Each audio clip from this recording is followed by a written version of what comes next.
morning. I'm Diarmaid Corrbui and I'm chairperson of Ruhama. For those of you who are not familiar with Ruhama, we are an NGO that has been working since 1989 with women affected by prostitution, including victims of trafficking for sexual exploitation.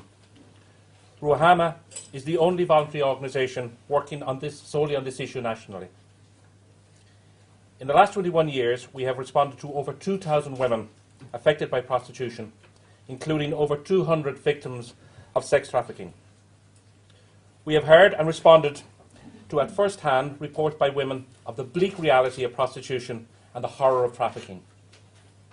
Women, human beings like you and I, talking about being raped, beaten, spat upon by pimps and buyers alike.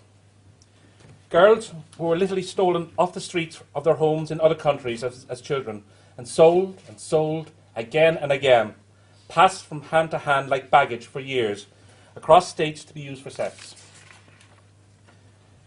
There is nothing sexy about the sex industry for those who are trapped within it. For so many, the backdrop to ending up in prostitution includes experiences of severe abuse, neglect, early homelessness, lack of family support and poverty. Ruhama works with women affected by prostitution who may still be involved, who may have already exited prostitution, or who may have escaped from being trafficked.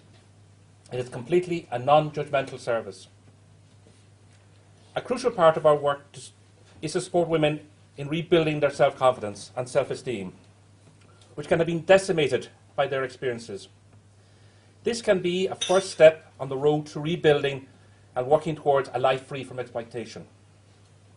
However, the event today rightly shifts the focus away from the women and girls exploited in the sex industry towards the buyer, without whom there would be no sex industry in Ireland.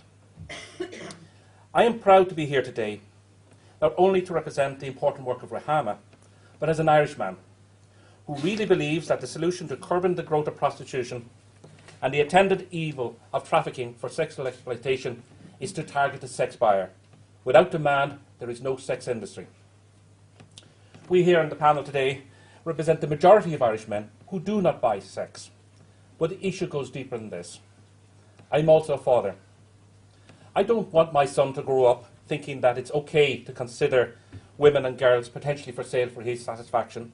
I can't imagine anything more disrespectful to those girls who are his peers and his equals. And they're my daughters.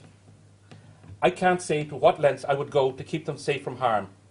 But so many of the girls who find themselves involved in the sex industry do not have the support, the care, or somebody to look out for them.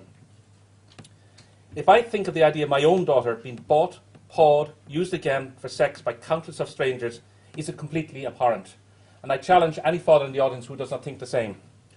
Why is it okay for some other girls? They're all somebody's daughter. When I was asked a number of years back to get involved in Ruhama, I was, like most men, ambivalent about prostitution and buying sex. It was, I believed at the time, a victimless crime, a transaction between two consenting adults. However, the more I learnt about Ruhama and their work with women affected by prostitution, the more convinced I became that I, as a man, should support this organisation, but also that I should stand up and say clearly to other men that commercial sexual exploitation is always wrong.